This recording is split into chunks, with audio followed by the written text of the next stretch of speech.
Bienvenidos, ¿cómo están? Soy Juan Manuel Buritica y hoy vamos a hablar del triángulo del amor de Stenberg.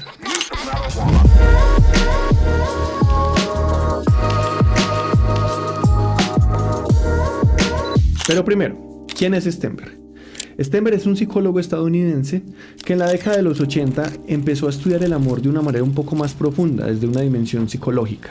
Normalmente se venía hablando del amor de una manera mucho más romántica, mucho más esotérica. Stenberg sienta las bases para muchas investigaciones futuras relacionadas con el amor.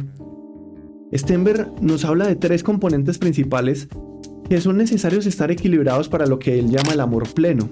Y a pesar de que hoy en día nos damos cuenta que hay muchos tipos de amor, yo estoy de acuerdo con Stenberg cuando nos dice que se necesita evidenciar o experimentar las tres pilares para sentir un amor pleno. Estos tres pilares son la pasión, el compromiso y la intimidad. Ahora, en este video vamos a centrarnos en la pasión. Vamos a hablar de la pasión, pero primero, ¿qué es la pasión? La pasión es toda la dimensión erótica de la experiencia del amor. Es la necesidad de sentir ese fuerte vínculo con alguien más, impulsado por el deseo y la atracción. Cuando estamos hablando de pasión, nosotros estamos hablando de sexualidad. Y si algo nos deja claro Stenberg es que la sexualidad va mucho más allá del acto en sí o la penetración. Cuando hablamos de sexualidad en pareja, hablamos de mantener esa llama viva. Hablamos de reavivar esa llama. Pero hay algo con lo que yo no estoy de acuerdo, y es que muchas veces cuando se habla de la llama o de mantener la llama viva, se habla de muchos tips y muchas estrategias que, ojo, estoy de acuerdo con la gran mayoría de ellas, pero no considero que sea el primer paso. Para mí lo primero que hay que hacer y lo más importante de ello es entender cómo funciona nuestro propio deseo sexual. Porque si yo no entiendo cómo funciona mi deseo y yo no me responsabilizo de mi propio deseo, pues muchas de estas estrategias puede que funcionen a media o no funcionen. Y yo no entiendo por qué. Puede que yo piense que hay algo mal en mí, cuando en realidad es que tienes que entender cómo funciona tu propio deseo y qué puedes hacer para modificarlo. Ahora, cuando estamos hablando de deseo sexual, cada persona en una relación tiene que responsabilizarse de su propio deseo. ¿Pero qué es el deseo? El deseo es esta emoción que me inclina a vivir experiencias eróticas con una persona, en este caso mi pareja. Cuando hablamos de deseo sexual, hay que hablar de tres grandes cosas que son las materias primas de este deseo sexual. Es decir, si yo no tengo estas tres materias primas, no voy a experimentar o no voy a sentir deseo. Estas tres materias primas son: la primera, el impulso. ¿Qué es el impulso? El impulso es todo el componente fisiológico del deseo. Es toda esa necesidad fisiológica que yo tengo, que se compone de las hormonas, los neurotransmisores, la genética, que me impulsa a experimentar el deseo sexual. Es decir, en palabras más simples, el deseo sexual que tiene un adolescente de 15 años no es el mismo deseo que tiene un hombre de 40 años. El deseo sexual que tengo yo no es el mismo que yo tuviera si yo tuviera unos mejores hábitos alimenticios o si yo hiciera más ejercicio. El impulso, lo que nos dice y lo que tenemos que entender es que los años no pasan solos, de que mi cuerpo no es el mismo de hace 5 años ni de hace 10 años y que esto afecta al deseo sexual.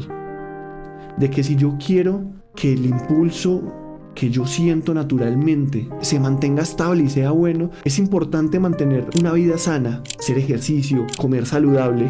Y si yo no lo tengo en cuenta, pues va a llegar el tiempo o el momento en el que el deseo simplemente pues puede que sea nulo. Ahora, la genética también influye acá. Hay casos en los que hay personas de 80 años que aún mantienen el impulso. Eso es genética. Y también pues la vida que hayan tenido, pero ha habido casos de personas que con malos hábitos alimenticios, con una mala salud y mantienen el impulso. Eso es por la genética, pero no todos somos así. Entonces es importante que tengamos en cuenta una vida sana, ejercicio, alimentación, va a hacer que nuestro impulso no decaiga tan drásticamente o incluso sea aún mayor. Primera materia prima, el impulso. Segunda materia prima, el anhelo. ¿Qué es el anhelo?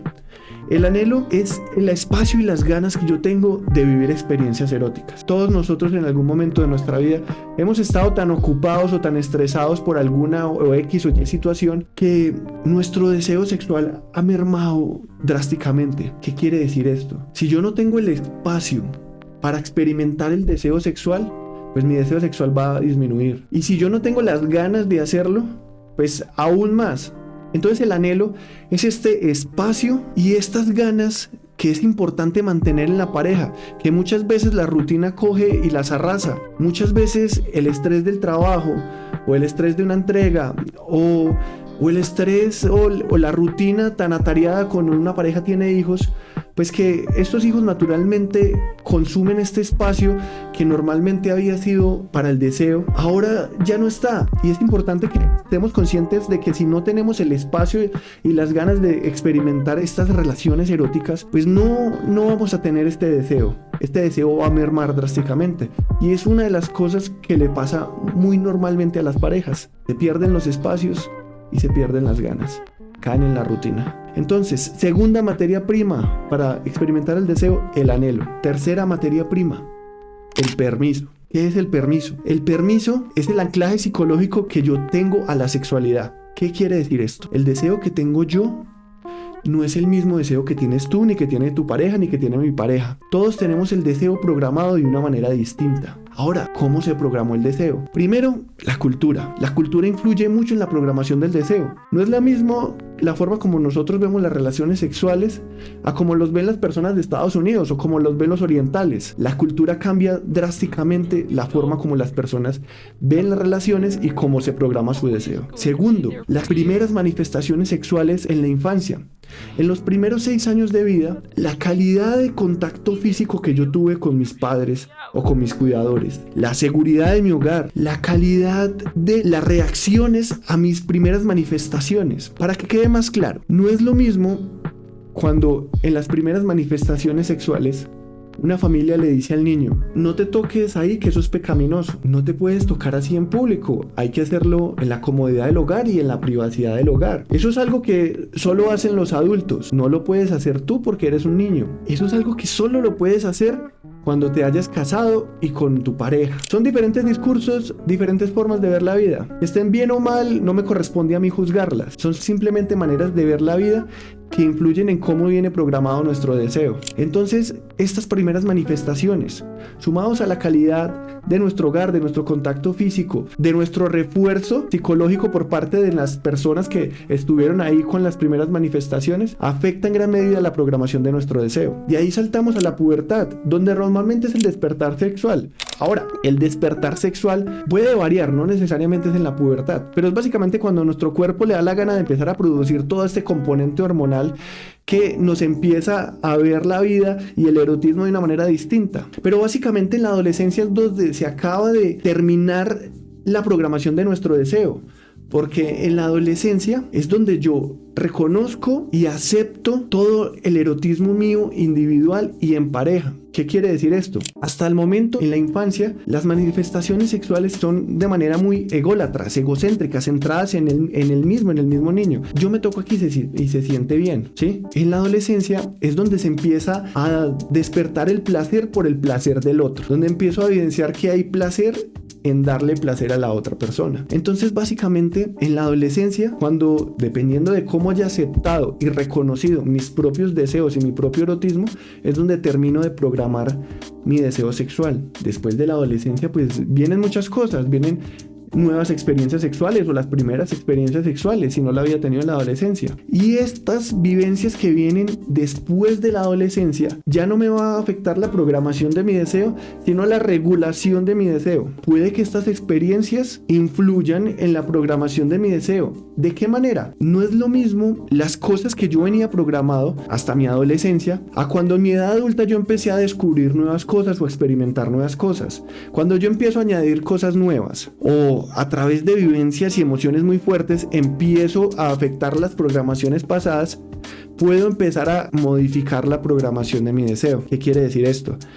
Pues tu deseo viene programado de una manera, pero no quiere decir que no se pueda cambiar eso. La base siempre va a estar, pero que se pueden añadir cosas nuevas y modificar patrones de conducta a nivel sexual, se puede. Entonces, el permiso Estábamos hablando de toda la programación de nuestro deseo. Entonces, todo nuestro deseo está programado de una manera, de tal forma de que mi permiso influye qué tanto deseo siento yo. Te voy a poner dos casos extremos.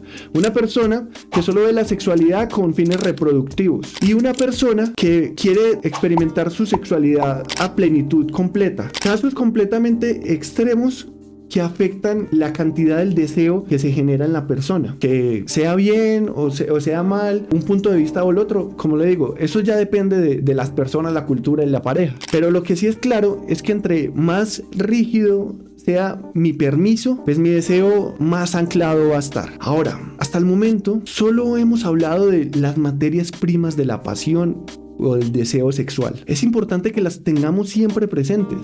Porque cuando yo veo un video de estrategias, hay que sacar espacios, hay que hacer ejercicio, bueno, todas esas estrategias son ciertas, pero ¿por qué? Y es porque son las materias primas para yo sentir deseo sexual. Y puede que haya una estrategia que yo esté tratando porque esté tratando de reavivar la llama, pero puede que la estrategia no me esté funcionando porque mi deseo sexual pues no se está generando no por el impulso, sino por mi permiso. O lo que es muy normal, pues no se está generando porque no tengo el anhelo, no estoy sacando el espacio y yo estoy tratando de atacar mi permiso. Es importante que comprendamos estos tres aspectos. Quiero dejar el video hasta acá. Vamos a hablar en el siguiente video, vamos a continuar hablando de la sexualidad, pero estos tres aspectos me parecen tan importantes. Tienes que responsabilizarte de tu propio deseo sexual, y responsabilizarte de tu deseo sexual es responsabilizarte de esas tres cosas.